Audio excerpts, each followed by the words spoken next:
구장 단기 경기 변동에 대한 이야기 시작하겠습니다. 우선 우리가 지금까지 했던 이야기들을 조금 예, 그 예, 리콜 해보면 리마인드 한번 해보면 장기의 이제 경제 성장이 어떻게 이루어지는가에 대한 간단한 모형들을 소개를 했고요. 그다음에 국가 간 소득 격차가 왜 발생할 수 있는지, 무엇이 중요한 요소들인지, 그다음에 어떤 국가의 지속적인 경제 성장을 드라이브하는 것이 무엇인지, 자본 스탁 혹은 뭐 아이디어 스탁 이런 얘기들을 했고요. 그다음에 이제 장기의 인플레이션이 어떻게 결정이 되는지, 퀀터티 티오리에 대한 이야기를 이제 우리가 앞서 살펴봤습니다. 이제 9장부터 우리가 보려고 하는 것은 단기의 경제가 과열되기도 하고, 저는 이제 뭐 호황이라는 표현을 잘 쓰지는 않는데요. 우리가 이제 경제 상황을 호황과 불황으로 나눠서 이제 이야기를 합니다. 보통 호황을 우리가 붐이라고 부르고요. 그 다음에 이제 불황을 경기 침체라고 하죠. 이걸 이제 우리가 리세션이라고 얘기하는데, 보통 저는 이제 붐을 과열된 상태라고 이야기를 하고요. 그 다음에 이제 리세션을 침체라고 이야기합니다. 그래서 뭐 호황이라고 하면 이 호자가 좋다는 의미가 있는데, 사실 경제가 과열되는 것이 반드시 좋은 것만은 아니에요. 이제 한국 경제 지난 뭐 몇십 년 과거를 되돌아보면 이제 장기 경제 성장 과정에서 그 경제가 과열되는 현상이 나타났기 때문에, 사실 이게 이제 장기적으로 경제가 성장하고 있는 것인지 과열된 것인지를 구별하는 것이 그렇게 쉽지는 않을 것입니다만, 그래서 대체로 이제는 이제 한국 경제가 어느 정도 이제 안정적이라는 표현은 그렇지만, 대체로 이제 2%에서 3% 정도의 이제 경제 성장률을 보이고 있기 때문에, 그 수준을 넘어서는 것이 호황이냐, 좋은 것이냐, 이제 대체로 그렇지 않죠. 왜냐하면 붐일 때, 경제가 과열될 때 반드시 소득이 증가하는 현상만 나타나는 것은 아니기 때문에 그렇습니다. 그래서 9장에서는 이제 단기 경기 변동에 대한 이야기, 비교적 짧은 타임 호라이즌입니다. 2년에서 3년 기간 동안 거시경제가 어떻게 변화하고 거시경제 변화에 영향을 미치는 충격들은 무엇이 있는지, 대체로 단기의 경기 변동을 야기하는 요인들은 뭐냐면, 장기의 경제 성장을 드라이브하는 것이 무엇인지 우리가 살펴봤던 것처럼, 왜 어떨 때 경제가 과열되고 어떨 때는 리세션으로 들어가는가, 요인들은 대체로 답은 별로 없습니다. 뾰족한 답은 없고 충격이라고 이야기합니다. 샥스예요. 단기의 경기 변동을 야기하는 주된 요인은 샥입니다. 다양한 형태의 샥을 우리가 여기에서 보려고 하고, 뭐 대표적으로 크게 뭐 총수요 충격과 총공급 충격 정도만 생각할 거예요. 두 가지입니다. 총수요 충격 그리고 총공급 충격입니다. 그래서 이걸 이제 총수요 충격은 Aggregate Demand Shock이라고 하고요. 그래서 AD Shock이라고 하고, 그 다음에 이제 총공급 충격은 AS Shock이라고, Aggregate Supply Shock이라고 합니다. 그래서 충격이라고 하는 것은 뭐 네거티브한 샥이 될 수도 있고 이제 파지티브한 샥이 될 수도 있는데요. 대체로 그 문제가 되는 것은 이제 네거티브 샥이겠죠. 물론 총공급 충격 같은 경우에는 이제 파지티브 샥이 인플레이션을 촉발할 수도 있습니다. 이제 장기와 단기에 대한 이야기 간단하게 말씀드렸고, 장기는 뭐 우리가 이제까지 이야기해 왔고요. 단기는 그 미시경제학에서 이야기하는 단기는 사실 이제 고정 투입 요소가 존재하는 타임 호라이즌을 보통 우리가 숏 런이라고 구분을 하는데, 거시경제학에서는 그런 구분도 뭐 메이크 센스 합니다만, 거시경제학에서 단기는 대체로 2년에서 3년 정도의 기간을 가리킵니다. 그래서 충격이 발생한 이후에 이 충격이 어느 정도 사라질 때까지 필요한 시간, 그 정도가 한 2년에서 3년이겠죠. 그러니까 글로벌 금융위기 2008년, 9년 있었던 글로벌 금융위기도 대체로 그 충격이 어느 정도 소멸될 때까지 걸렸던 시간이 한 3년 정도고요. IMF 경제위기 우리가 겪었던 20년 전에 우리가 겪었던 충격도 대체로 한 2년 정도 샥이 지속이 됐습니다. 그 다음에 이제 팬데믹 충격도 작년 2분기에 이제 가장 크게 충격이 왔고, 이제 이후에 계속 이제 지속되고 있는 상황이긴 하지만 한 내년에서 내후년 정도 보는 것 같아요. 한 4년 가까이 보는 것 같습니다. 뭐 간단하게 지난 챕터에서 뉴 케인지안과 뉴 클래시컬에 대한 이야기를 좀 나눠서 했는데요. 뭐 시간 관계상 또 필요한 이슈가 등장할 거예요. 앞으로 우리가 보려고 하는 내용 중에 많은 논쟁거리들이 있습니다. 많은 디베이트이 있고 대체로 이 디베이트들은 이제 뉴 케인지언과 뉴 클래시컬의 이제 충돌과도 관련이 있습니다. 그래서 어떤 정책에 대해서 어떤 경제 이슈에 대해서 뉴 케인지언들이 생각하는 어떤 경제 정책, 거시경제 정책과 그다음에 뉴 클래시컬들이 생각하는 이제 거시경제 정책은 대체로 상반되는데요. 물론 이제 최근에는 이 두 가지 견해가 어느 정도 이렇게 통합이 되어서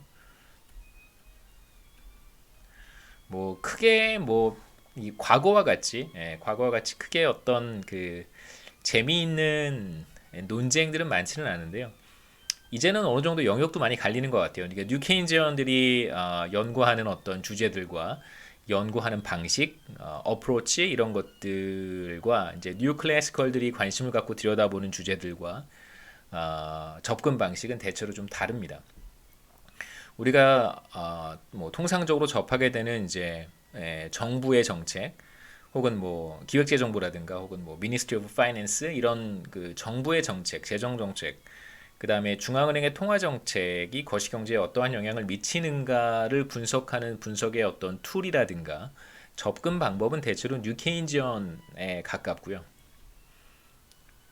왜 그러냐면 뉴 케인지언들이 생각하는 세상이 이제 그런 세상이기 때문에 그래요.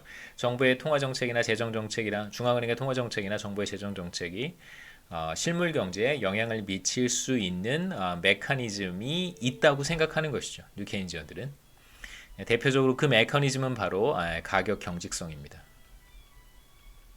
혹은 임금 경직성이에요.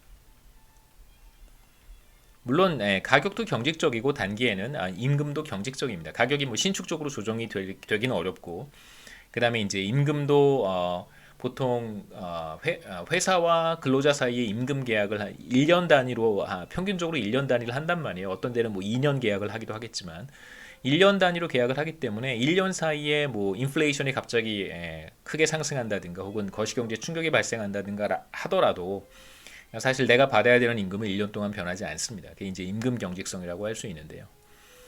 고전파 뉴 클래시컬 고전파 거시경제학자들은 대체로 뭐 가격 경직성이라든가 임금 경직성에 대해서는 동의를 하는데 실제로 이 가격 경직성과 임금 경직성이 거시경제에 상당히 많은 영향을 미칠까에 대해서는 조금 다른 관점을 가지고 있고 대체로 뉴 클래시컬들이 보고 싶은 주제들은 뉴 케인지언들이 보고 싶은 주제랑은 좀 다릅니다. 뉴 클래시컬들은 왜 소득 불평등이 발생하는가부터 시작해서 소득 불평등의 문제, 그 다음에 노동 공급의 문제, 거시경제에서 왜 어떤 사람들은 일을 하고 왜 어떤 사람들은 일을 하지 않는가, 일을 하는 사람들은 왜 지속적으로 일을 하고 또 어떤 사람들은 제가 지금 연구하고 있는 주제이기도 합니다. 왜 어떤 사람들은 비경제활동 인구로 나가서 좀처럼 경제활동 인구에 레이버 포스로 들어오지 못하는가, 왜 어떤 사람들은 이 둘 사이를 이렇게 왔다 갔다 하는가, 혹은 왜 어떤 사람들은 고용과 실업 사이에서만 왔다 갔다 하는가, 뭐 이런 다양한 주제들을 보기도 하고요. 그러니까 주제 자체가 매우 다르기 때문에 뭐 가격 경직성이나 임금 경직성과 같은 것들이 사실 뉴클래시컬들에겐 상대적으로 중요하지 않다고 할 수도 있습니다. 그다음에 뭐 교육 수준에 대한 문제도 들여다보고 뭐 등등등 뭐 정부의 부채 뭐 이런 주제들이 대체적으로 이 둘 사이에 좀 다르기 때문에 접근 방식도 좀 다르고 그리고 필요한 가정들도 좀 다르겠죠. 장기 모형을 사용하는 이유는 이제 장기적인 경제 성장이 나타나는 이유라든가 그 다음에 장기 인플레이션 뭐 혹은 장기 실업률에 대한 이야기는 또 9장 마지막에서 잠깐 말씀드리겠습니다.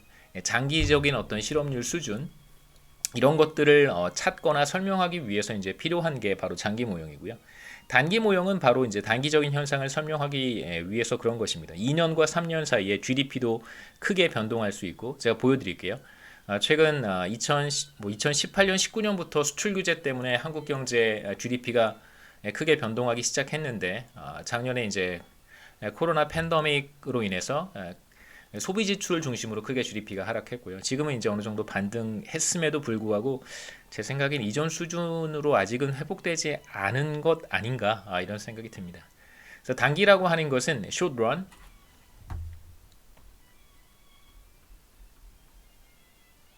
단기는 GDP, 실업률, 인플레이션 등과 같은 변수들이 이제 장기적인 추세로부터 벗어났다가 다시 이전 추세로 돌아오는 데까지 걸리는 시간 대략 한 2년에서 3년 정도를 잡습니다. 그래서 어떤 추세로부터 벗어나는 현상 혹은 이제 그 현상이 나타나는 기간 이렇게 생각하시면 되겠죠. 그래서 우리는 장기적인 GDP의 어떤 트렌드에 대한 이야기를 이전까지 한 거고요. 단기에는 이 GDP의 트렌드로부터 이렇게 벗어났다가 이렇게 뭐 이 트렌드 주변을 플럭추에이트 하겠죠. 그래서 단기적인 현상이라고 하는 것은 GDP나 실업률, 인플레이션 등이 이제 장기적인 트렌드로부터 벗어나는 이유가 무엇인지를 이제 설명하는 것이고, 대체로 말씀드렸듯이 이런 변화를 촉발시키는 요인들은 주로 샥입니다. 정체를 알 수 없는. 그래서 크게 구분 짓자면 총수요 충격, 그 다음에 총공급 충격, 혹은 대외 부문에서 발생하는 이제 외국에서 발생하는 그런 충격 이렇게 구분하기도 하고요. 그 다음에 이제 중앙은행의 어떤 정책의 충격도 우리가 포함을 합니다. 벗어나는 방향은 어떤지, GDP와 같은 방향으로 벗어나는지 아니면 다른 방향으로 벗어나는지.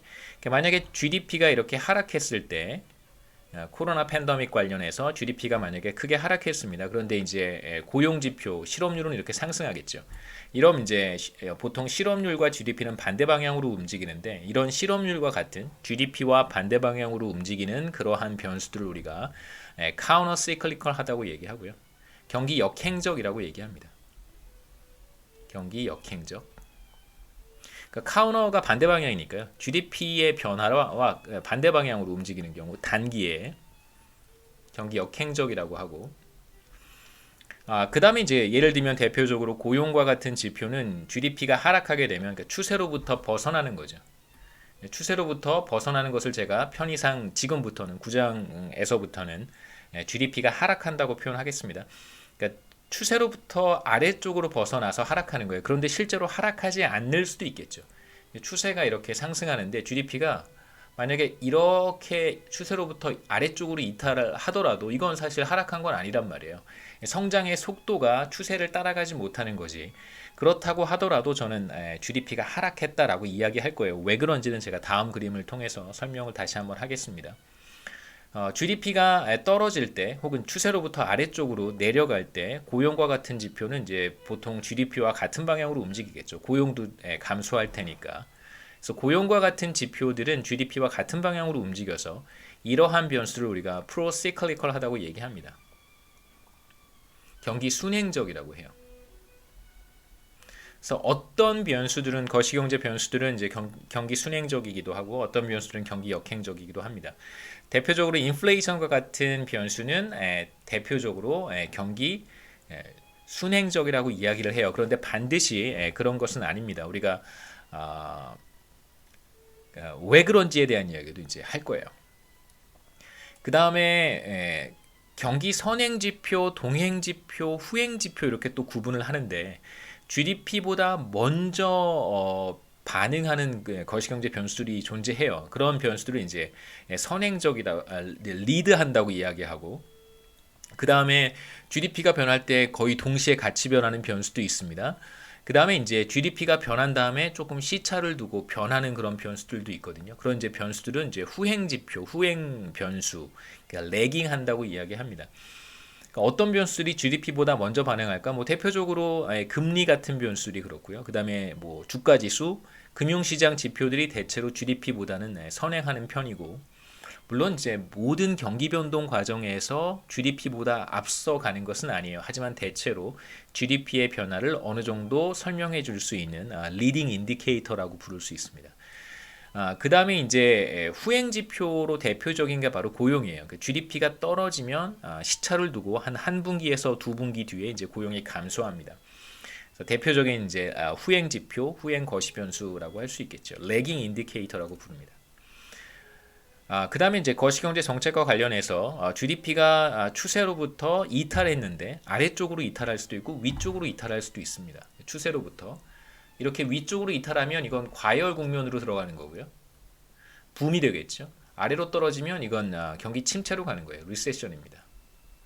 그러니까 리세션이든 과열 국면이든 거시경제 정책이 필요하겠죠. 그래서 이런 이제 이탈, 디비에이션이 발생했을 때 정부나 혹은 이제 중앙은행은 어떠한 정책을 해야 되는가, 어떤 정책을 할 수 있는가 이런 얘기들도 우리가 계속해서 학기 말까지 하도록 하겠습니다.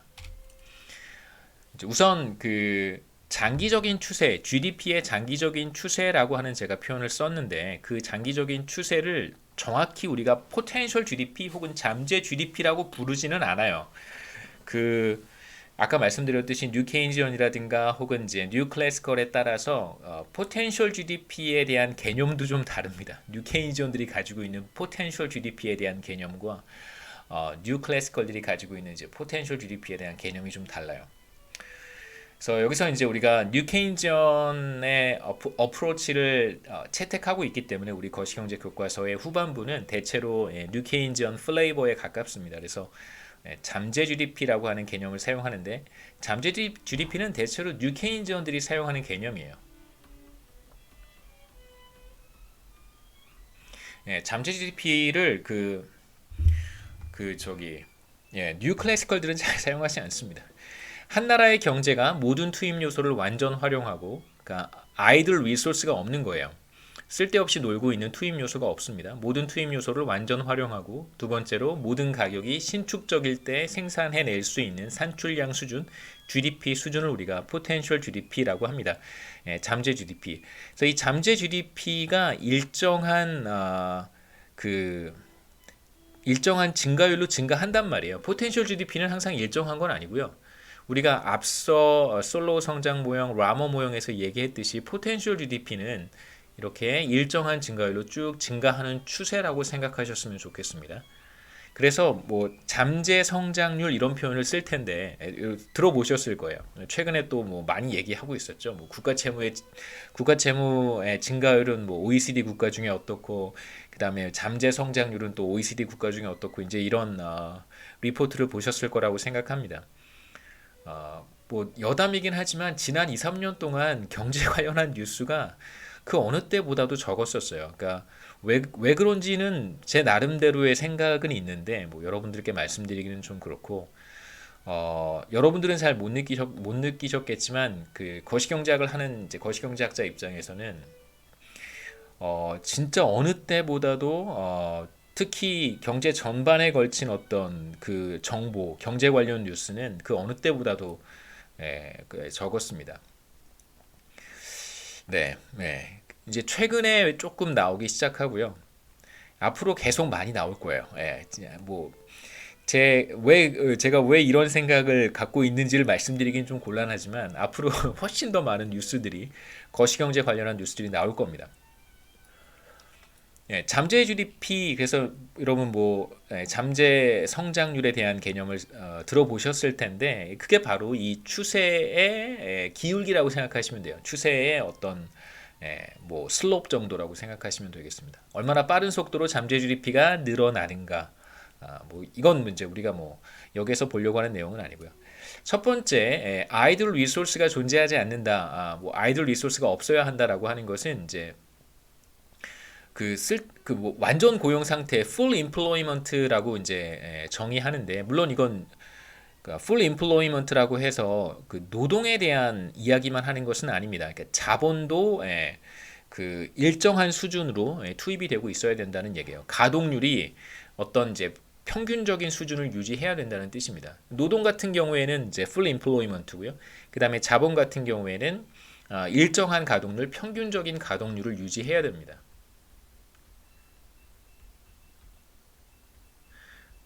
그러니까 뭐 하루 24시간 원래 돌아가는 공장도 있겠지만 대체로 24시간 돌아가는 공장은 별로 없잖아요.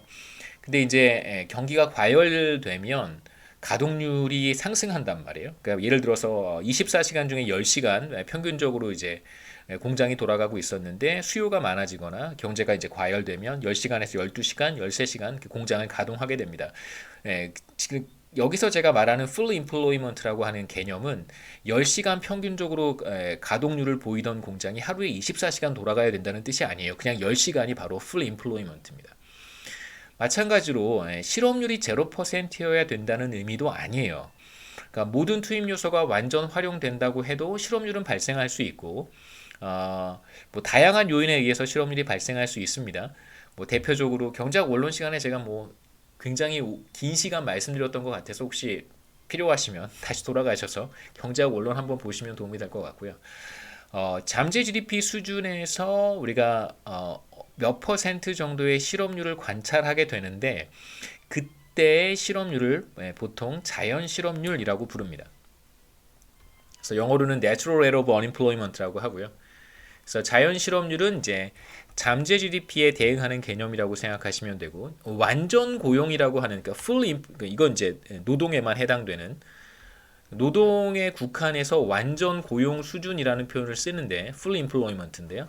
이 완전 고용 수준은 또 무슨 개념이냐면 잠재 GDP 수준에 대응하는 실업률, 이 자연 실업률이고 이 자연 실업률 수준에 또 대응하는 고용 수준이 있겠죠. 뭐 다 같이 한꺼번에 묶여서 나올 거예요. 그게 이제 바로 완전 고용 수준입니다. 그러니까 뭐 전 국민이 다 일을 하고 있어야 완전 고용 수준은 아니겠죠. 일정한 비율의 사람들은 전혀 경제 활동을 하고 있지 않을 수도 있습니다. 비경제 활동 상태에 있을 수 있고 말씀드렸듯이 몇 퍼센트의 사람들은 구직 활동을 하고 있을 수도 있어요. 두 번째, 가격은 플렉서블 해야 됩니다. 그래서 가격이 신축적이지 않다는 얘기는 가격이 경직적이라는 얘기인데 이건 우리 보통 스티키하다고 얘기해요. 끈적끈적한 거예요. 끈적끈적해서 잘 떨어지거나 혹은 뭐 올라가거나 그러니까 상승하거나 하락하거나 가격이 그렇지 않은 상태, 스티키한 상태 혹은 뭐 리지디티라고 표현하기도 하는데요. 보통 물가 가격에 대해서는 이제 스티키라고 하는 단어를 보통 많이 씁니다. 뭐 스티키 프라이스 이렇게 표현을 해요. 플렉서블 프라이스냐, 스티키 프라이스냐, 완전 고용 상태 그다음에 이제 잠재 GDP에 대응하는 그 물가 수준의 특징은 플렉서블 해야 된다는 것입니다. 뭐 노동에 대한 수요가 감소했다가 늘어나는 경우를 한번 생각해 보죠. 뭐 최근에 이제 그러한 비슷한 상황입니다. 우리는 대체로 그렇게 강한 노동 수요를 보이진 않는데 지금 뭐 미국이나 유럽 같은 국가에서는 이제 팬데믹 상황이 끝난 다음에 노동 수요가 이제 빠른 속도로 늘어나고 있는데 그 이제 공급이 수요를 따라가지 못하는 현상이 좀 나타나고 있습니다. 그래서 만일 노동 수요가 늘어날 때 임금이 상승하지 않는다면 당연히 사람들이 일을 하려고 하지 않겠죠. 그래서 지금 만약에 이제 임금도 하나의 가격이니까 스티키하다면 그렇다면 이제 노동 공급량이 그렇게 늘어날 수가 없습니다. 총 노동 시간이 늘어나지 못하면 이제 생산이 늘어나지 못하기 때문에 줄어들었던 고용에서 다시 고용이 회복될 때 반드시 이전 수준의 GDP를 회복하기 위해서는 당연히 이제 웨이지도 함께 상승해야 되겠죠. 그 다음에 이제 또 하나의 개념은 실제 GDP, 뭐 제가 이런 표현을 쓸 텐데요. Actual GDP라고 생각하시면 됩니다. Actual GDP는 실제로 우리가 관찰하는 GDP 수준이에요. 현재 실제로 관찰하는 데이터상에서 GDP라고 생각하시면 됩니다. 그림 한번 보실까요? 이게 지금 1960년부터 가장 최근까지 2021년 3분기까지인 것 같아요. 2021년. 이 그림이 조금 더 도움이 될 것 같은데, 가장 최근 데이터까지 제가 업데이트를 했습니다. 보시면 90년 1분기부터 2021년 3분기까지일 거예요. 2분기 아니면 3분기. 그래서 여기 팬데믹의 상처가 그대로 보이죠. 지금 우리가 이렇게 데이터에서 보고 있는 GDP가 바로 액추얼 GDP입니다. 보고 계시는 이게 바로 액추얼 GDP. 물론 로그를 취했지만 앞으로는 계속 로그 취한 것만 제가 보여드릴 테니까 그냥 로그 취한 게 로그의 실제 GDP라고 굳이 얘기하지 않아도 그냥 실제 GDP라고 해도 그렇게 받아들이시면 되겠습니다. 돌아가죠. 그래서 한 나라의 경제가 다양한 충격으로 인해서 포텐셜 GDP로부터 벗어난 산출량 수준이라고 할 수 있겠죠.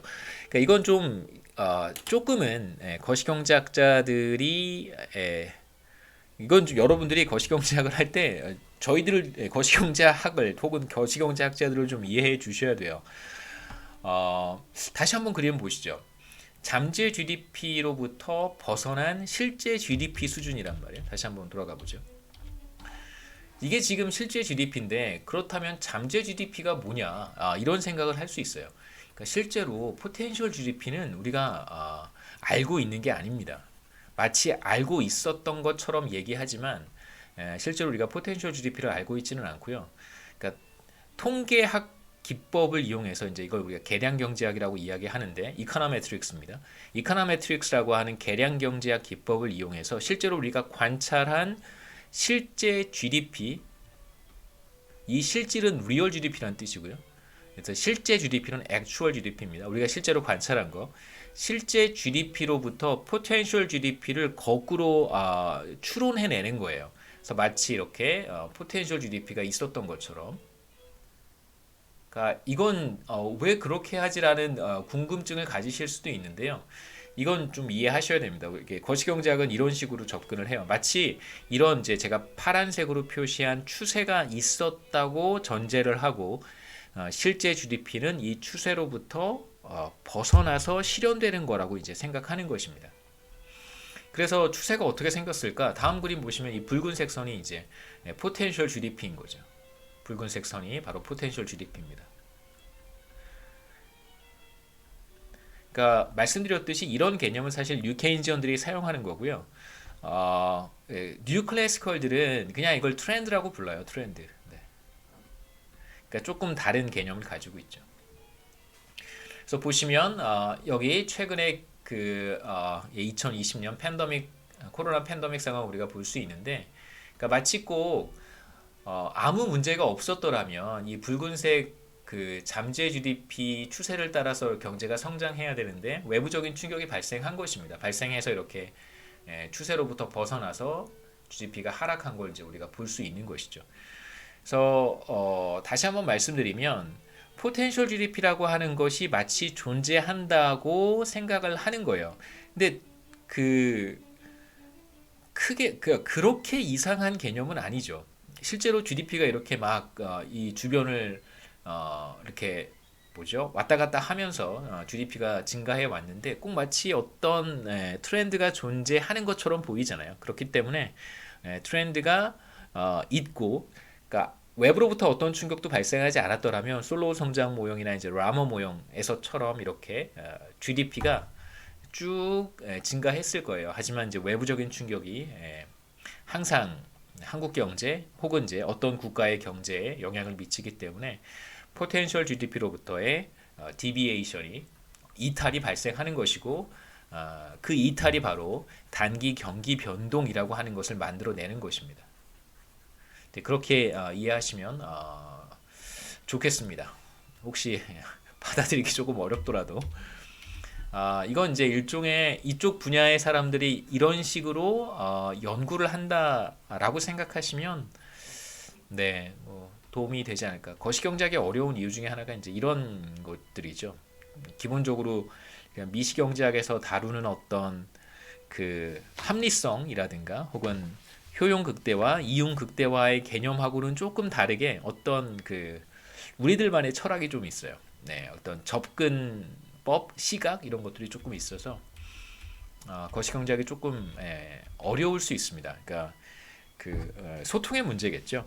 왜 그렇게 하는지를 설명을 하면 그리고 이제 그게 좀 납득이 되면 어렵지 않은데 설명해주지 않거나 왜 실제로 그래요. 많은 경우에 거시경제학을 좀 어려워하거나 싫어하는 이유가 이런 좀 그 뭐랄까요, 백그라운드에 대한 이야기를 많이 해주지 않아서 그런 경우가 좀 있습니다. 그렇다면 한 국가 거시경제에 여러 가지 충격들이 있을 수 있다고 했는데 어떤 충격들이 있을 수 있을까? 뭐 최근에 계속 문제가 되는 거죠, 그렇죠? 예, 요소수까지 여기에 요소수, 네,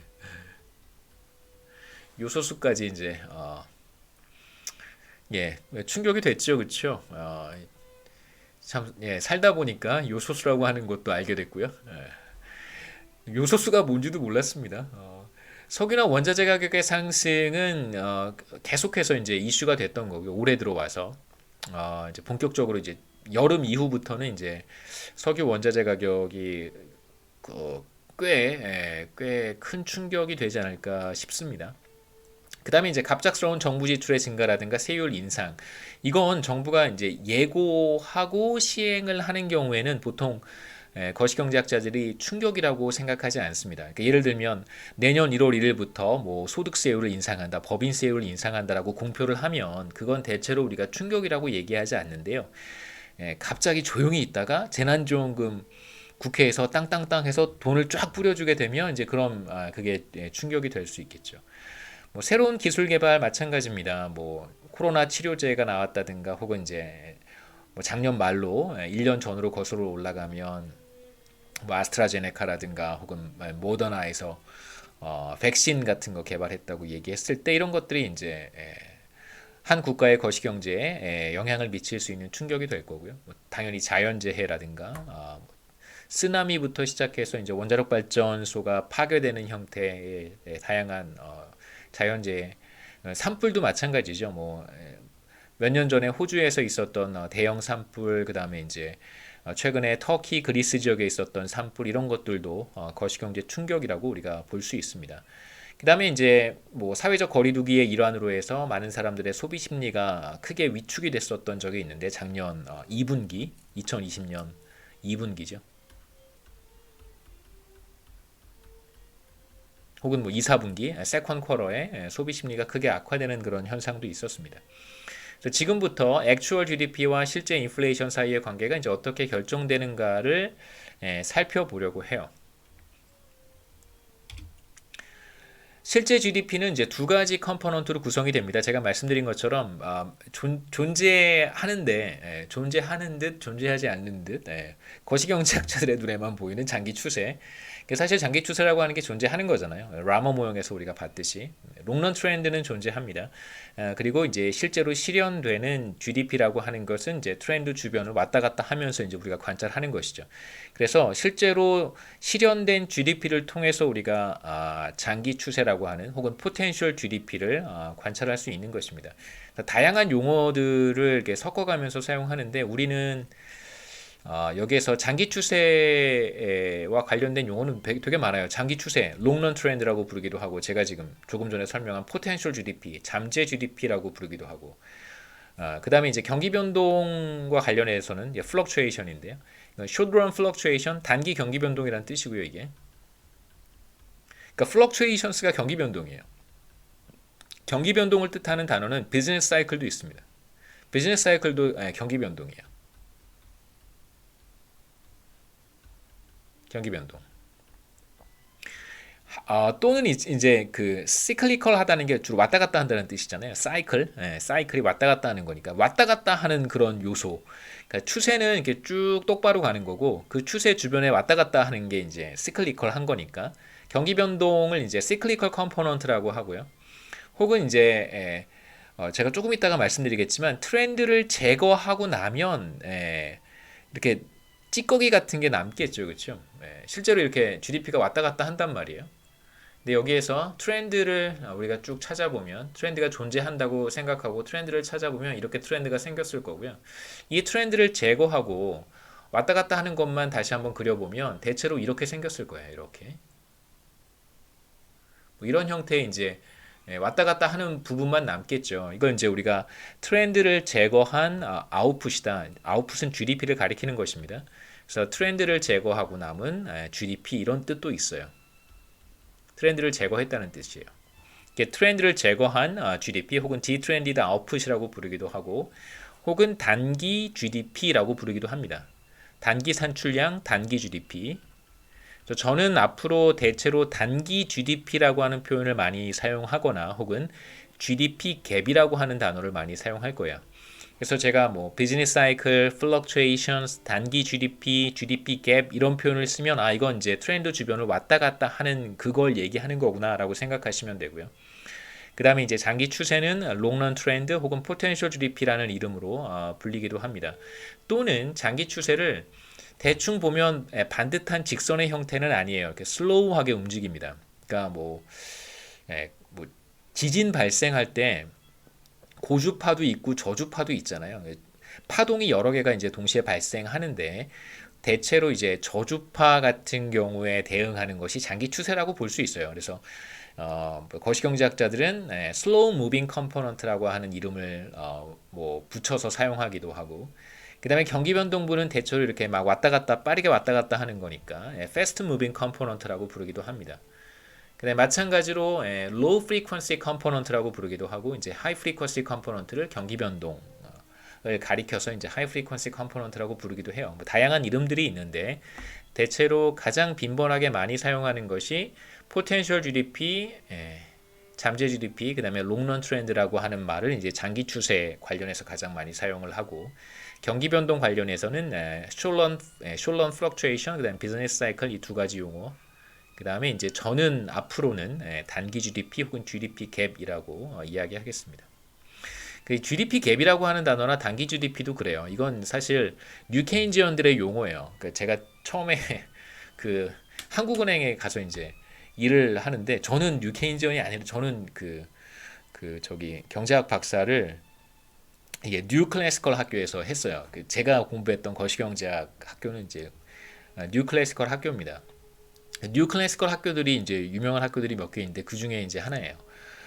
한국은행에 갔는데, 한국은행은 아시잖아요. 그 중앙은행이기 때문에 대체로 뉴 케인지언들이 많습니다. 통화 정책을 해야 되고, 통화 정책이라고 하는 것이 실물 경제에 영향을 미쳐야 된단 말이에요. 근데 이제 뉴 클래시컬들은 중앙은행의 여러 가지 정책들이 실물 경제에 영향을 미치지 않을 수도 있다, 이런 얘기를 하는 사람들이에요, 대체로. 그 다음에 주로 통화 정책이나 뭐 정부의 재정 정책, 단기 경기 변동과 관련한 정책들에 대해서 그다지 별 관심이 없어요. 실제로 그렇습니다. 저는 이제 GDP 갭이라는 말을 들어본 적이 없어요. 계속 공부를 하면서도 한국은행에 딱 갔더니 GDP 갭이라고 하는 단어를 쓰더라고요. 포텐셜 GDP라고 하는 단어도 쓰고 GDP 갭이라고 하는 단어를 쓰는 거예요. 저희는 그걸 그냥 롱런 트렌드라고 부르고, 그 다음에 GDP 갭이나 단기 GDP를 비즈니스 사이클이라고 불렀거든요. 비즈니스 사이클 컴포넌트냐, 뭐 아니면 트렌드냐, 이런 식으로만 이제 불렀는데, 이 단어들은 제가 붉은색으로 표시한 단어들은 뉴 클래시컬 단어들입니다. 이건 다 뉴 클래시컬 단어들이에요. 이 둘은. 물론 이 둘 단어를 뉴 케인지언들도 사용을 해요. 뉴 케인지언들은 다 사용합니다. 근데 고전파 거시경제학자들은 이런 단어를 사용하진 않아요. 단기 GDP, GDP 갭, 포텐셜 GDP 이런 단어를 사용하진 않아요. 이 단어는 뉴 케인지언들의 단어입니다. 네, 뭐 그냥 참고로. 그래서 갔더니 GDP 갭이라고 그러는데 무슨 말인지 못 알아듣겠더라고요, 처음에. 그래서 한참 그래서 설명해 달라고 말씀을 드렸더니 하시는 분한테 되게 눈을 동그랗게 뜨고 저를 보시더라고요. 어떻게 GDP 갭을 모를 수가 있느냐? 거시경제학이 전공인데. 모를 수도 있습니다. 네. 꼭 다 알아야 될 필요는 없죠, 그렇죠? 저는 아직도 뉴 케인지언 매크로를 깊이 있게 알지는 못합니다. 제가 뭐 9장부터 소개하는 거시경제학인 뉴 케인지언 매크로긴 하지만 뭐 저는 그냥 제가 이해한 범위 내에서, 그 다음에 늘 그렇지만 뭔가 하나를 그렇게 깊이 있게 믿지 않아요. 종교가 아니기 때문에. 종교는 믿지만 전 종교가 있습니다만 종교 이외에 다른 그 가치관이라든가 뭔가 이 학문의 세계에 대해서는 어느 한 그 관점을 그렇게 맹신하진 않아요. 물론 좋아하기는 하죠. 네. 뉴 클래시컬 매크로를 굉장히 좋아합니다만, 그렇다고 해서 제가 뉴 클래시컬 매크로를 뭐 믿거나 실제 모든 국가의 거시경제가 뉴 클래시컬들이 얘기하는 대로 움직인다고 믿지는 않습니다. 그 바보죠, 그렇죠? 그걸 믿는 사람은. GDP의 장기 추세 롱런 트렌드를 이제 제가 앞으로는 YT 바라고 쓰겠습니다. 그러니까 T 시점의 잠재 GDP라고 생각하시면 돼요.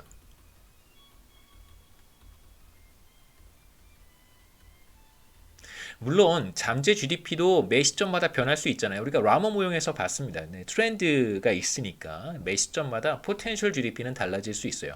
중요한 것은 일정한 증가율로 증가할 수도 있고 뭐 이렇게 슬로우하게 뭐 증가율이 그때그때마다 좀 달라질 수도 있겠죠. 그렇죠? 네.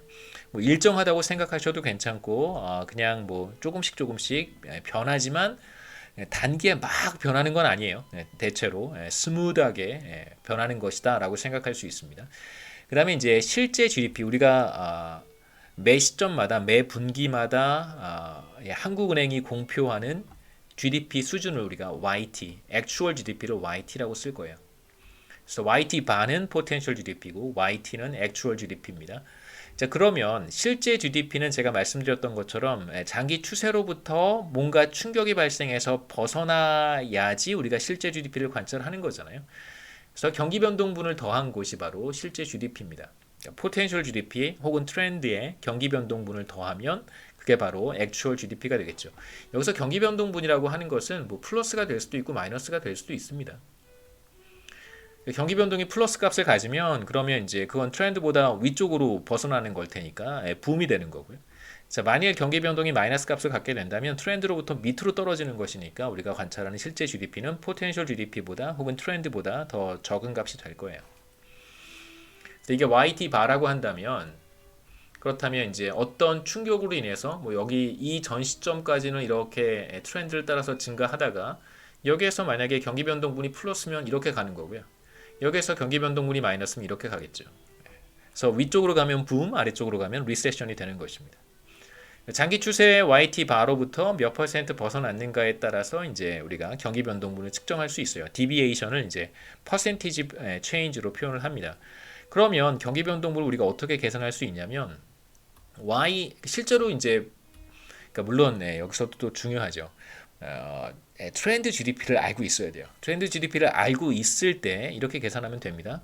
실제 GDP에서 트렌드 GDP를 빼고요. 다시 트렌드 GDP로 나누어주면 이게 바로 우리가 퍼센티지 체인지를 계산하는 공식이니까 간단하게 경기 변동분을 찾을 수 있어요.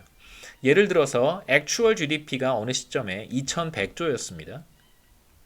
근데 이제 트렌드 GDP가 혹은 뭐 포텐셜 GDP가 2000조 원이에요. 그러면 경기 변동분은 몇 퍼센트일까? 계산해 보면 2000분의 2100 마이너스 2000이니까요. 포텐셜 GDP 그다음에 액추얼 GDP 이게 바로 YT고요. 얘가 YT 바입니다. 그럼 이제 5%만큼의 경기 변동분이 발생했다라고 얘기할 수 있겠죠. 그러니까 이런 계산을 할 수 있으려면 우리는 기본적으로 우리가 관찰한 액추얼 GDP로부터 트렌드 GDP를 찾아낼 수 있어야 됩니다. 뭐 어렵진 않을 거예요. 뭐 그 정교하게 잠재 GDP를 계산하는 그런 이제 방법들이 여러 가지가 있습니다. 다양한 방법을 사용할 수 있는데 뭐 우리 이 코스에서 포텐셜 GDP를 계산하는 방법을 제가 소개할 수는 없고요. 대체로 이제 많이 쓰는 방법이 하드윅 프리스캇 필터라는 것을 이용을 해서 HP 필터라고 얘기하는데 두 사람 모두 경제학자입니다.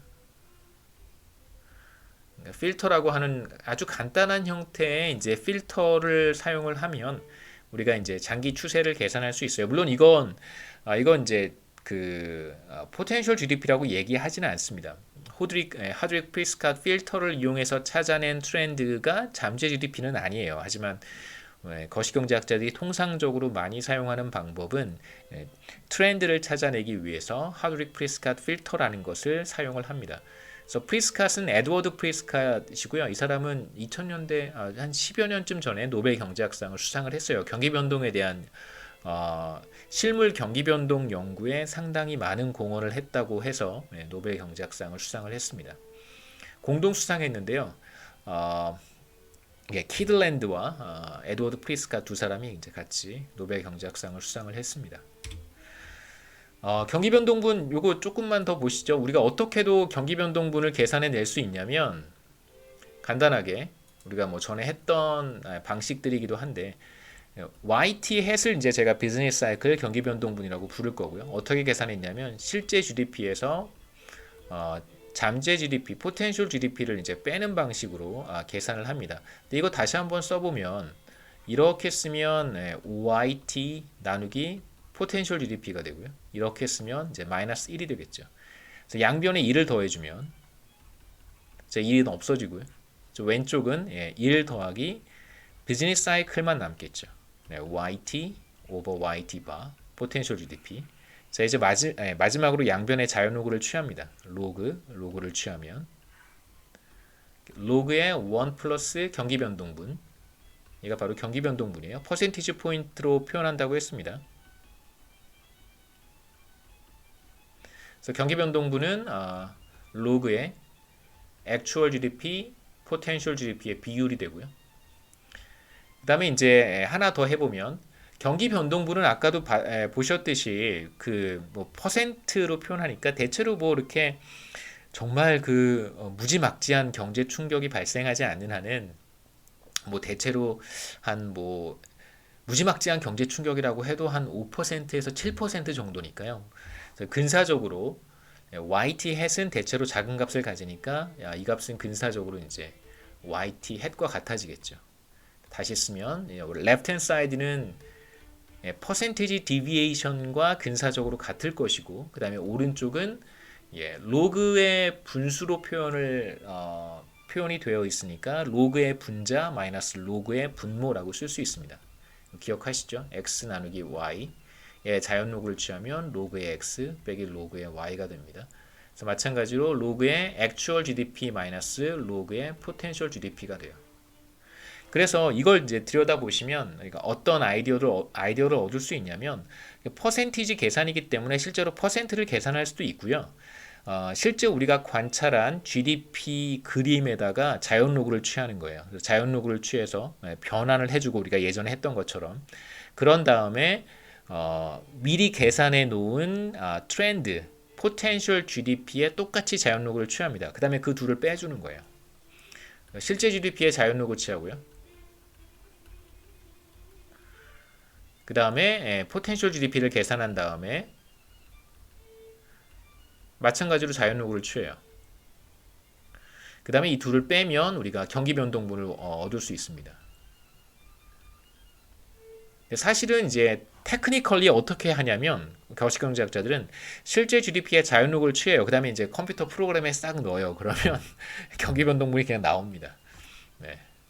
뭐 간단하게 이제 명령어 하나만 치면 그 컴퓨터 프로그램이 알아서 뭐 웬만한 뭐 R에도 그런 기능이 있고 파이썬에도 있고 뭐 다 있어요. 웬만한 소프트웨어는 다 있습니다. 프로그램에 다 있습니다. 엑셀은 없는 것 같아요. 실제 GDP에 자연 로그를 취한 다음에 뭐 프로그램에 넣어주면 거기서 알아서 트렌드를 계산해주고 알아서 그러니까 당연히 이제 트렌드 로그를 취한 GDP를 제가 인풋으로 넣어줬으니까 프로그램에 넣어주면 그 안에서는 자연스럽게 트렌드를 계산할 텐데 그 트렌드가 바로 자연 로그가 취해진 트렌드가 되겠죠. 둘을 빼서 그냥 경기 변동분을 어렵지 않게 얻을 수 있습니다. 그래서 이제 여기 경기 변동분 YT hat 이 경기 변동분을 제가 단기 GDP, 숏런 GDP라고 부르든가 혹은 GDP 갭이라고 부르겠습니다. 그러니까 GDP 갭이 바로 경기 변동분이긴 해요. 물론 엄밀히 따지면 제가 지금 말씀드렸던 장기 추세가 포텐셜 GDP는 또 아니고 GDP 갭은 잠재 GDP를 계산한 다음에 이제 우리가 얻을 수 있는 건데 우리가 지금 계산한 트렌드라고 하는 것이 잠재 GDP는 아니란 말이에요. 그래서 엄밀히 따지면 우리가 지금 얘기하고 있는 경기 변동분은 GDP 갭이라고 부를 수는 없습니다. 정확히 이제 말씀드리는 거고요. 이제 지금부터는 물론 개념상으로는 우리가 그렇게 부르면 안 되지만 하드윅 프리스캇 필터라고 하는 것을 이용을 해서 트렌드를 찾고 그 트렌드를 로그를 취해서 빼낸 값이 그냥 GDP 갭이라고 이제 부르자라고 그냥 상호간에 합의하는 것입니다. 여러분이 동의하든 동의하지 않든 이제 그렇게 부르겠습니다. 1960년부터 가장 최근까지 GDP는 분기마다 한 번씩 집계가 되니까요. 가장 짧은 기간이 분기입니다. 이건 이제 실질 GDP는 리얼 GDP죠. 그래서 GDP 디플레이터로 다 조정이 된 실질 가치입니다. 그래서 예를 들어서 이건 이제 로그를 취했으니까 변환이 쉽지는 않을 텐데요. 2015년도에 화폐 가치로 측정한 것입니다. 2015년 화폐 가치. 이제 대체로 90년 전까지의 이제 GDP는 한국 경제 규모가 워낙에 작았기 때문에 제 생각에는 크게 뭐 이렇게 얘기할 수 있는 게 많지는 않다고 생각합니다. 장기 추세 이외에는 경기 변동과 관련해서는 워낙 산업 규모도 작고 대외 부문에 굉장히 취약했고 그 다음에 뭐 저기 오펙에서 이 원유 가격이 조금만 변해도 상당히 많은 충격을 받았던 그런 시기이기 때문에 뭐 크게 이렇게 우리가 살펴보지는 않을 거고요. IMF 경제 위기 1990년 이후에 첫 번째 우리가 당면했던 가장 큰 위기는 이제 보이죠. 이거 이 충격의 정도가 보입니다. IMF 경제 위기, 그다음에 이제 글로벌 금융 위기, 그다음에 이제 코로나 팬데믹입니다. 근데 보시면 여기 하나 이렇게 작은 사이클이 보이는데 이 사이클이 뭐냐면 이게 그거예요. 저기 신용카드 대란이라고 부르는 사태입니다. 이건 뭐 길게 설명은 안 드릴 거고요. 당시에 이제 IMF 경제 위기의 상황에서 이제 우리가 한국 경제가 가장 큰 충격을 받았던 것이 이제 금융기관들이 기업들에게 대출을 해 주었는데 그 대출이 이제 부실채권이 된 것이죠. 그러니까 회수하지 못한 거예요. 기업이 도산하고 파산하기 시작하면서 기업 대출이 금융기관의 부실화가 된 것입니다. 그러니까 빌려줬는데 돌려받지 못하니까 당연히 금융기관이 은행이 부실화되겠죠. 이제 그게 가장 컸던 요인이었었는데 그 이후에 이제 기업 대출이 굉장히 까다로워졌어요. 그 은행들이 이제 자기 자본 비율이라고 하는 것을 이제 맞추면서 은행의 건전성 이런 것들을 되게 중요하게 생각했고 그러면서 이제 기업 대출에 굉장히 코셔스해졌습니다. 그 이후에 충격 이후에 그러면서 그 틈새를 비집고 들어온 게 뭐냐면 신용카드 회사들이 신용과 상관없이 신용카드를 막 그 엄청나게 많이 발급했었어요. 당시 어떤 그 이런 쓸데없는 얘기를 해도 되는지 잘 모르겠지만 시간 관계상 그냥 간단하게 말씀드리면 대학 캠퍼스에 이렇게 그 간이 테이블을 설치해 놓고 뭐 캠핑장에서 쓰는 간이 테이블을 설치해 놓고 거기에 앉아서 대학생들한테까지 신용카드를 막 발급해 줬었습니다. 지금은 사실 상상도 할 수 없는 거죠. 당시에는 그 대학생들부터 시작해서 길거리에서도 제 기억에 신용카드를 막 발급해주고 그랬었는데요. 그러니까 물론 이제 신용 한도는 그렇게 많지 않죠. 한 100여만 원 그래도 뭐 100여만 원이 작은 돈은 아니니까. 그래서 뭐 그러면서 그 뭐죠? 갑자기 용어가 생각이 안 나는데 신용불량자가 많이 생겼던 그 시기이기도 합니다. 그래서 신용카드 뭐 채권 회수가 안 되는 거죠, 그렇죠? 일종의 카드 회사들이 그 카드 회사들이 제가 만약에 뭐 어디 백화점에 가서 물건을 샀습니다. 신용카드로 물건을 샀어요. 그럼 이제 제가 신용카드 회사에 페이를 해야 되는데 제가 페이를 하지 못하면 신용카드가 부실화되는 거잖아요. 신용카드에서는 다시 백화점에 제가 산 물건에 대한 대금을 지급을 했을 텐데 신용카드로 이제 그 채권이 회수가 되지 않는 것이기 때문에 신용카드 회사들이 크게 부실화됐고 당시 이제 가장 큰 충격을 입었던 신용카드 회사가 LG카드라고 하는 LG가 신용카드도 가지고 있었어요. 그 회사가 가장 큰 충격을 입었습니다. 그래서 공적 자금 투입해서 이제 LG 카드를 살렸고요. 나중에 그 LG 카드를 신한카드가 인수를 했죠. 신한카드가 LG 카드를 인수한 거는 불과 몇 년 되지 않았습니다. 한 10여 년도 안 된 것 같아요. 한 7, 8년 정도 된 것 같습니다. 이 작은 사이클이 하나 있었고, 그 다음에 이제 글로벌 금융위기, 코로나 팬데믹. 생각해 보면 이제 IMF 경제 위기부터 지금까지 경제가 많이 성장했단 말이에요. 그러니까 지금 소득 수준과 20년 전의 소득 수준을 비교해 보면 뭐 당연히 20년 전의 소득 수준이 상대적으로 낮았을 거예요. 그런데 보시면 충격의 정도는 훨씬 더 크죠. 그러니까 소득 수준은 상대적으로 작은데 20년 전에 이 충격의 크기가 훨씬 더 컸기 때문에 당시에 한국 경제가 받았던 타격, 그 다음에 많은 그 가게나 기업들이 받았을 충격을 우리가 뭐 지금 여러분 보고 계시잖아요. 지금 충격이 이만큼만 와도 한국 경제 어땠는지 작년, 그 다음에 지금까지 상황이 어땠는지 여러분 다 경험하셨을 거라고 생각합니다. 근데 비교해 보면 지금은 소득 수준이 상대적으로 높으니까 요만큼 떨어졌을 때 충격이 그 정도였는데 과거에 소득 수준이 낮았을 때 하락한 규모는 사실 지금과 비교하면 매우 크다고 볼 수 있겠죠. 이렇게 이제 우리가 실제 GDP를 가지고 트렌드를 찾아낼 수 있는데, 트렌드 보이시죠? 붉은색으로 제가 트렌드를 그렸습니다. 그러면 잘 보시면 실제 GDP는 이 트렌드 주변을 왔다 갔다 하는 것 같아요. 이렇게 왔다 갔다 합니다. 그래서 이 트렌드를 제거하면, 이 트렌드를 이렇게 싹 드러내면, 딱 드러내면, 그러면 이제 경기 변동분만 남겠죠. 이렇게 변하는 것들만 남을 거예요. 그래서 그린 그림이 바로 11페이지의 경기 변동분입니다. 단기 GDP 혹은 Short Run Output 이렇게 부를 텐데 21년 3분기까지 데이터네요. 그래서 이건 60년부터 이제 그림을 그린 거기 때문에 90년 이전에 상당히 많은 그 변화들이 있었습니다.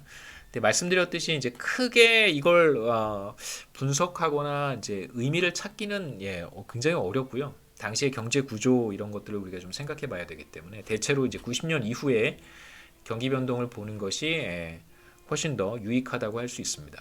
그래서 90년 이후부터 제가 다시 그림을 그렸고요. 보시면 트렌드가 이렇게 대충 찾을 수 있겠죠. 마음이 깨끗한 사람이 트렌드를 볼 수 있습니다. 영혼이 맑은 사람이 트렌드를 볼 수 있어요. 대체로 트렌드가 이렇게 생겼죠. 이렇게 트렌드가 보이죠. 한국 경제가 외부적인 충격이 없었더라면 제가 그린 이 트렌드를 따라서 이렇게 쭉 성장했을 거예요. 하지만 외부적인 충격이 계속 있었습니다. IMF 경제 위기, 글로벌 금융 위기, 코로나 팬데믹. 트렌드를 그려보면 이렇게 붉은색으로 표시할 수 있고 이 트렌드를 마찬가지로 드러내면 디트렌드 하는 거죠. 트렌드를 제거하면 그러면 경기 변동분만 남게 될 텐데 바로 그 경기 변동분이 지금 보고 있는 이 그림입니다. 그래서 사이클이 보이죠, 그렇죠? 확연하게 이렇게 사이클이 보입니다. 그래서 보시면 말씀드렸듯이 이게 바로 IMF 경제 위기인데 GDP가 거의 뭐 8% 가까이 하락했죠, 그렇죠? 8%면 꽤 큽니다. 그러니까 GDP 규모가 작은데 8% 감소했으니까 충격의 정도가 더 크다고 할 수 있고요. 그 다음에 이제 말씀드렸던 신용카드 대란, 그리고 이제 이 기간이 바로 글로벌 금융위기죠. 글로벌 금융위기가 대체로 한 4% 정도 GDP가 하락했고요. 마이너스 4%, 마이너스 8%. 그 다음에 이제 팬데믹이 글로벌 금융위기와 거의 비슷한 수준이라고 할 수 있습니다. 대체로 한 4% 정도 GDP가 감소했죠. 근데 이제 그냥 간단하게 보시면 글로벌 금융위기와 지금 경제 위기 상황의 대체로 차이는 그러니까 경기 변동 폭은 그렇게 큰 차이는 없는데 이제 기간의 차이가 좀 보이죠. 글로벌 금융위기 기간은 대체로 좀 길었어요. 그 다음에 이후에 굉장히 빠른 속도로 회복이 됐습니다. 근데 지금 상황은 조금 달라요. 리세션의 기간이 상대적으로는 짧아요. 짧은데 이후에 회복되는 정도는 과거의 글로벌 금융위기와 비교했을 때는 좀 다른 모습입니다. 그래서 회복의 정도가 어떨지 우리가 어느 정도 짐작은 해볼 수 있겠죠. 그 다음에 앞으로 여러분도 느끼시겠지만 조금 더 정교하게 데이터를 분석하면 좋지만 뭐 느낌 가지고 얘기하는 건 좀 이상하긴 해요. 하지만 뭐 그 느낌도 중요하니까 더디게 회복될 가능성이 있어 보이죠. 이어서 이제 인플레이션에 대한 이야기를 좀 해보겠습니다. 뭐 앞서 우리가 8장에서는 장기 인플레이션에 대한 이야기를 좀 했는데 여기에서는 우리가 실제로 관찰하는 인플레이션이 어떠한 모습을 취하는지, 그 다음에 매 시점마다 인플레이션이 얼마만큼 변화하는지에 이제 관심을 가지려고 해요. 그러니까 장기간에 걸쳐서 평균적인 인플레이션 수준에 관심이 있는 것이 아니라, 물론 이제 그것도 관심은 있습니다만, 이런 평균적인 수준으로부터 매 시점 관찰되는 인플레이션율은 얼마만큼 벗어나는지, 그 다음에 이전 기간과 비교해서 지금 인플레이션율은 얼마만큼 더 상승했는지 하락했는지 이런 변화분에 관심이 있습니다. 그래서 여기서의 관심은 바로 인플레이션율의 변화분이라고 할 수 있어요. 이제 파이 T는 이제 T 시점의 actual inflation rate예요. 그러니까 실제로 우리가 관측한 물가 상승률 혹은 인플레이션율 이렇게 부르도록 하겠습니다. 그 다음에 T 시점 T-1기와 T기 사이의 인플레이션율의 변화분을 그러니까 몇 퍼센트 포인트 물가 상승률이 상승했는가. 그러니까 인플레이션이라고 하는 용어 자체는 이제 물가가 지속적으로 상승해 가는 상태를 가리키는 그냥 일반적인 표현이고요. 말씀드렸듯이 인플레이션율은 소비자 물가 지수를 가지고 물가 지수가 몇 퍼센트 상승했는지를 보여주는 지표라고 할 수 있습니다. 이제 물가 상승률은 소비자 물가 지수로부터 대체로 지금 우리가 보는 인플레이션율은 소비자 물가 지수를 가지고 계산하는 것입니다. 물론 디플레이터 가지고 계산할 수도 있지만 그 다음에 이제 인플레이션율을 우리가 매월 혹은 매 분기 이렇게 계산할 수 있단 말이에요. 그래서 지난 분기엔 예를 들어서 2%였고 이번 분기엔 물가 상승률이 3%였다고 한번 해보죠. 그러면 물가 상승률이 2%에서 3%로 1% 포인트 상승한 것입니다. 그래서 뭐 다 아시겠지만 2%에서 3%로 상승하면 이건 우리가 뭐라고 얘기하냐면 1% 포인트 상승했다고 얘기하고요. 그 다음에 이걸 이렇게도 얘기할 수 있겠죠. 2%에서 3%면 되게 많이 상승한 거잖아요. 이건 50% 상승한 겁니다. 그러니까 1%포인트는 2%의 절반이란 말이에요. 그래서 이걸 이제 우리는 50% 상승했다라고 얘기할 수도 있습니다. 이렇게는 얘기 잘 안 하죠. 그렇죠? 그래서 대체로 퍼센트의 변화는 퍼센티지 포인트 혹은 퍼센트 포인트라고 얘기를 해요. 여기에서의 우리의 관심은 바로 물가 상승률의 변화분이에요. 그래서 이번 기에 3%, 지난 기에 2%면 델타 파이 t는 1% 포인트가 되겠죠. 그래서 한 기간 동안 물가 상승률이 얼마만큼 변화했는가. 그 다음에 장기 인플레이션율을 이제 파이 바라고 쓰겠습니다. 뭐 t를 집어 넣어도 되는데 앞으로 우리가 그 총수요 총공급 모형을 제가 소개를 할 텐데 이제부터 우리가 보려고 하는 그 단기 경기 변동의 모형은 딱 하나밖에 없어요. 성장 모형은 우리가 여러 가지를 봤잖아요. 생산 모형, 솔로우 모형, 라모 모형 여러 가지를 봤고 그 다음에 퀀터티 티오리에 대한 이야기도 했고 그렇지만 이제 앞으로 우리가 단기 경기 변동을 설명하는 모형은 딱 하나입니다. 그 모형에서 마찬가지로 장기 인플레이션율이라고 하는 것이 등장하는데 그냥 편의상 T를 생략해서 장기 인플레이션율은 일정하다고 가정을 하죠. 꼭 그런 것은 아닙니다만 이렇게 가정을 해도 우리가 뭐 하는 얘기에 뭐 커다란 차이는 없어요. 그러니까 T가 들어간다고 해서 뭐 또 달라지는 것도 별로 없습니다. T-1기와 T기의 실제 인플레이션율이 장기 인플레이션율과 같아요. 그렇다면 인플레이션율의 변화분은 제로가 되겠죠. 그러니까 계속 장기 인플레이션율 상태를 유지하고 있을 테니까 파이 t-1도 예를 들면 장기 인플레이션율이 2%라고 한번 해보죠.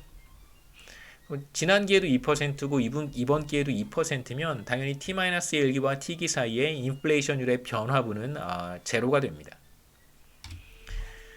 t-1기에는 실제 인플레이션율이 장기 인플레이션율인 파이 바와 같았고요. T기에는 이제 인플레이션율이 상승했어요.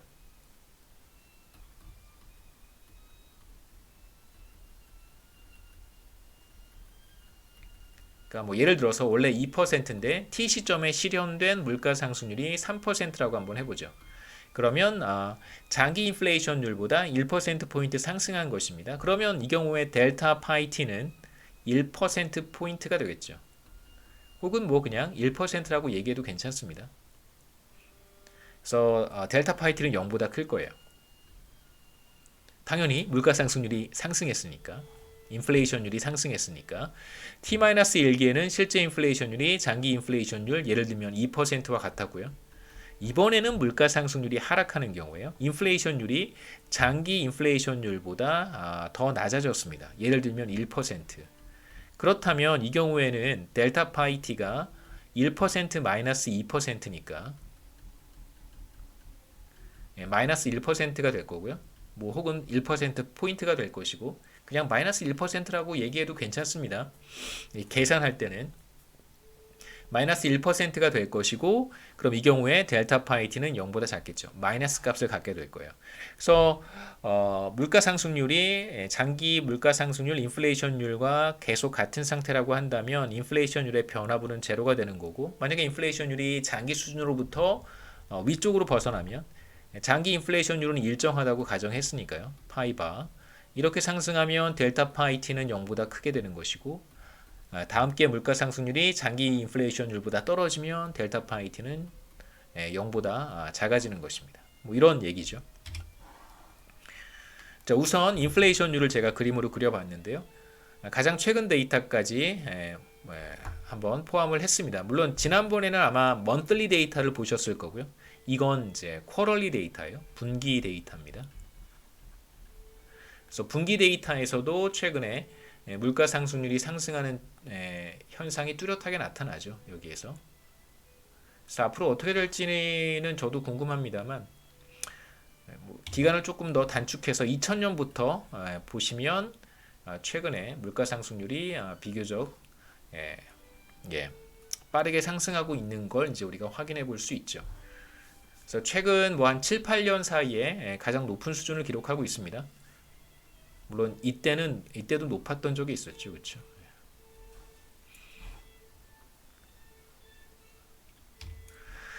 그 다음에 이제 그림이 뭐냐면 제가 델타 파이를 그린 거예요. 델타 파이는 뭐냐면 t 시점의 물가 상승률 빼기 t-1 시점의 물가 상승률입니다. 그래서 뭐 이건 전 기간에 대해서 그려본 건데 뭐 크게 뭐 의미는 없을 것 같고, 비교적 최근 데이터를 보시죠. 2000년부터 2021년 데이터까지 3분기 데이터까지 보시면 이게 바로 파이 t 파이 t-1이에요. 그러니까 전기의 물가 상승률을 차감한 것입니다. 이번 기의 물가 상승률 마이너스 지난 기의 물가 상승률이 되는 것이죠. 보시면 대체로 1% 마이너스 1% 포인트와 1% 포인트 안에 있어요. 그러니까 아무리 많이 상승해봐야 2% 포인트까지 상승하는 경우 혹은 2% 포인트까지 하락하는 경우는 거의 없죠. 대체로 이 바운더리 안에 있습니다.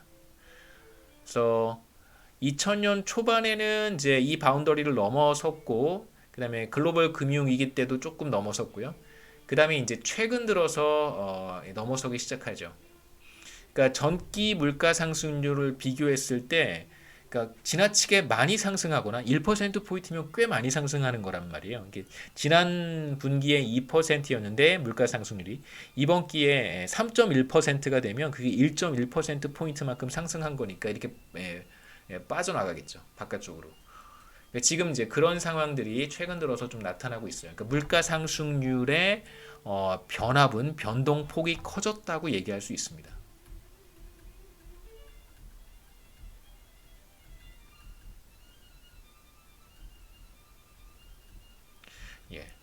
조금 확대되었다. 조금 보수적으로 쓰죠. 조심스럽게. 조금 더 젊었을 때는 막 질렀는데요. 막 엄청 비판하고 나이가 드니까 조금 더 신중해지는 것 같아요. 보시면 이제 글로벌 금융위기 이후가 이 기간이니까 이후부터 보시면 대체로 이렇게 물가 상승률의 이제 변동폭이 확대되는 걸 볼 수 있죠. 앞으로 조금 더 봐야 되겠습니다만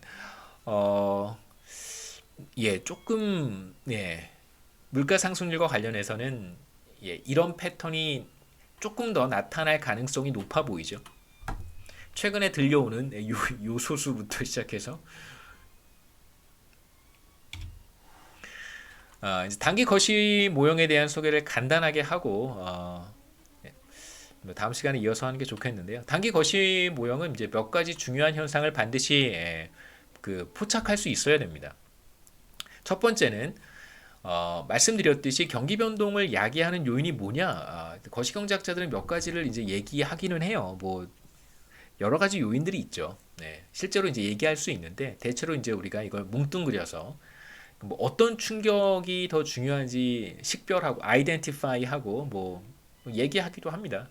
이제 뭐 제가 그걸 굳이 다 얘기할 수는 없으니까 대체로 이제 충격이라고 얘기하고요. 우리가 앞으로 사용할 단기 거시 모형은 이러한 충격들이 다 반영이 되어야 됩니다. 두 번째는 그 클래시컬 다이카토미라고 하는 용어를 제가 설명드렸는데 그건 사실 이제 장기에 성립하는 현상이고 혹은 머니터리스트의 철학을 굉장히 강하게 가지고 있는 고전파 거시경제학자들이 가지고 있는 시각이고요. 물론 뭐 지금도 통화가 중립적이라고 생각하는 클래시컬 다이카토미가 성립한다고 생각하는 거시경제학자들이 없는 건 아닙니다만 중앙은행이 현실에서 존재하고 중앙은행의 역할이 단기에 이제 경기 침체를 뭐 금리 정책이라든가 통화 정책을 통해서 이제 안정화시키는 것이 중앙은행의 존립 목적 중에 하나니까요. 대체로 중앙은행이 존재하고 통화 정책이라든가 정부의 재정 정책이 수행되고 있다는 얘기는 그 사회가 혹은 이제 그 사회를 구성하고 있는 거시경제학자들이 통화가 실물 경제에 영향을 미칠 수 있다라고 하는 이제 믿음이 있다고 거꾸로 해석해 볼 수 있죠. 물론 뭐 항상 그런 건 아닙니다. 이 무슨 뜻이냐면 어떨 때 통화 정책을 했는데 실물 경제에 영향을 미칠 수도 있고요. 또 어떨 때는 미치지 않을 수도 있습니다. 그러니까 그런 상황이 있기 때문에 두 학파 중에 하나의 학파는 살아남고 하나의 학파는 죽어야 되는데 그렇지 않고 두 학파가 모두 살아남아 있는 이유는 어떨 때는 그 현상이 나타나고 뉴 케인지언이 얘기하는 현상이 나타나고 어떨 때는 뉴 클래시컬이 얘기하는 현상이 나타난단 말이에요. 그렇기 때문에 여전히 두 학파는 존재하는 것입니다. 단기 거시 모형의 이제 두 번째 중요한 특징은 통화는 중립적이지 않아야 돼요. 다시 말하면 money라고 하는 것이 장기에는 당연히 그냥 뭐 물가 상승률만 높여야 되지만 단기에는 실물 경제에 영향을 미치게 됩니다.